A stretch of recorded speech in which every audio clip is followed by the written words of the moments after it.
today we will be learning our class 8 chapter number 2 microorganisms friend and foe. So what is the meaning of microorganisms? These are the organisms which we cannot see from our naked eyes. And friends मतलब हमारे दोस्त, and foe इसका मतलब होता है हमारे दुश्मन की माइक्रोऑर्गेनिजम्स हमारे फ्रेंड और दुश्मन कैसे हैं. You have seen several kinds of plants and animals.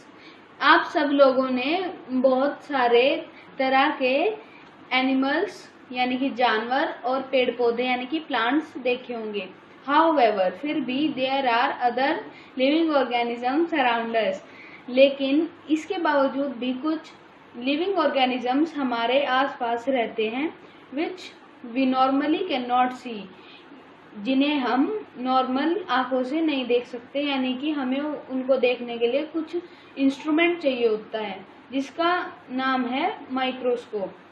These are called micro organisms और माइक्रोब्स. इनको हम माइक्रो ऑर्गेनिजम्स या फिर माइक्रोब्स भी कहते हैं.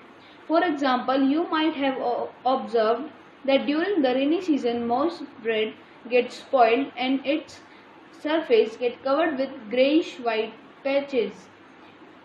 फॉर एग्जाम्पल यानी कि उदाहरण के तौर पे आपने देखा होगा जब बरसात के दिन होते हैं यानी कि जब मॉनसून होता है तो फिर जो गिल्ली ब्रेड होती है वो जब गलने लग जाती है तो उसके सरफेस के ऊपर कुछ ग्रेइश यानी कि कुछ दाग धब्बे आ जाते हैं ग्रे कलर के. Observe these patches through a magnifying glass. In patches को अगर हम मैग्नीफाइंग ग्लास से देखें तो हमें क्या मिलेगा. You will see tiny black rounded structures. आप लोगों को एक छोटे छोटे काले कलर के राउंडेड स्ट्रक्चर यानी कि कुछ छोटे छोटी चीजें दिखेंगी उसमें ब्लैक कलर की. Do you know what these structures are and where do these come from?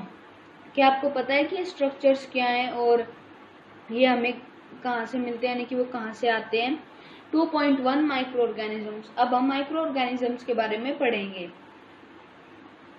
Collect some moist soil from the field in a beaker and add some water to it. After the soil particles have settled down, observe the drop of water from the beaker under a microscope. What do you see? ये activity है 2.1 जिसमें हमें बताया गया है कि हमें moist soil लेनी है यानी कि गीली मिट्टी लेनी है एक खेत में से बीकर के अंदर और उसमें पानी डालना है. After the soil particles have settle down यानी कि जब हमारे सॉइल पार्टिकल्स नीचे बैठ जाएंगे जो हैवी सॉइल पार्टिकल्स होते हैं वैसे भी तो पानी के नीचे बैठ जाएंगे तब हमें उस वाटर की ड्रॉप को लेना है बीकर में और एक माइक्रोस्कोप के अंदर देखना है. फिर हमें क्या दिखेगा. ये एक एक्टिविटी है. और अब activity number 2.2. Take a few drops of water from a pond.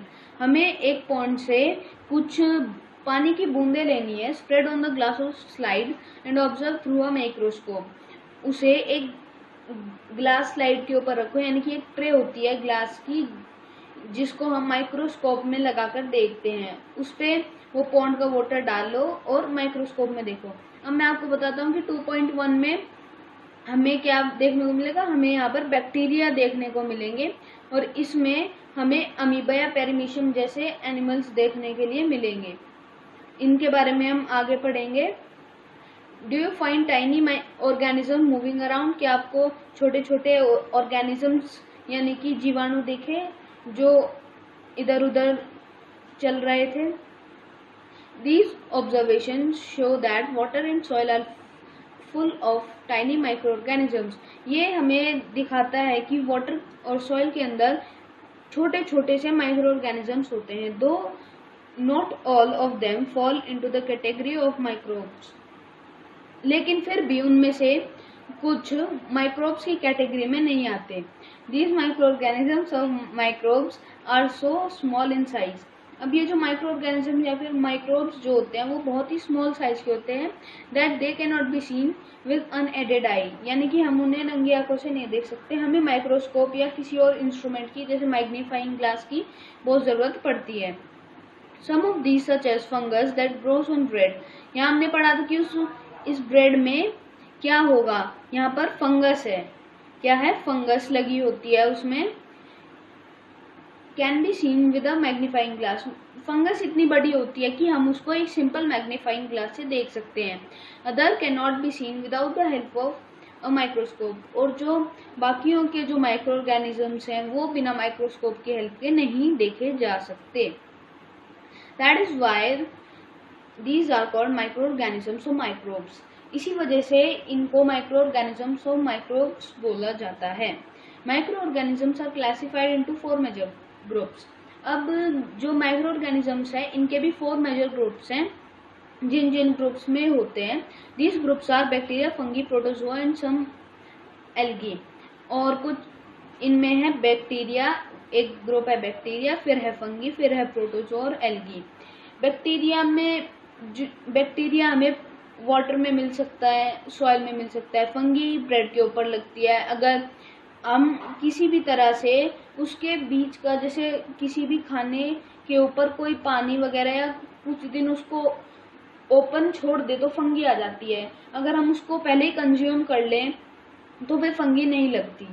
Protozoa में हमारा अमीबा, पैरामीशियन, इगुआना आता है, ये सब सिंगल सेल्ड ऑर्गेनिजम्स होते हैं। और कुछ एल्गी आते हैं, जैसे स्पॉन्जायरा हमारी एक एल्गी है। Some of these common micro organisms are shown in figure 2.1 और 2.4। अब मैं आपको 2.1 और 2.4 दिखाता हूँ। ये बैक्टीरिया है, ये हमारे एल्गी हैं दो, ये प्रोटोजोआ, अमीबा और पैरामीशियम, और ये हमारी फंगी है, ब्रेड माउल्ड वगैरह वगैरह। यहाँ पर ये मैंने आपको पिक्चर दिखा दी। Viruses are also microscopic but they are different from each other micro organisms. Virus तो माइक्रोस्कोपिक ऑर्गेनिज्म है, लेकिन वो दूसरों से डिफरेंट है।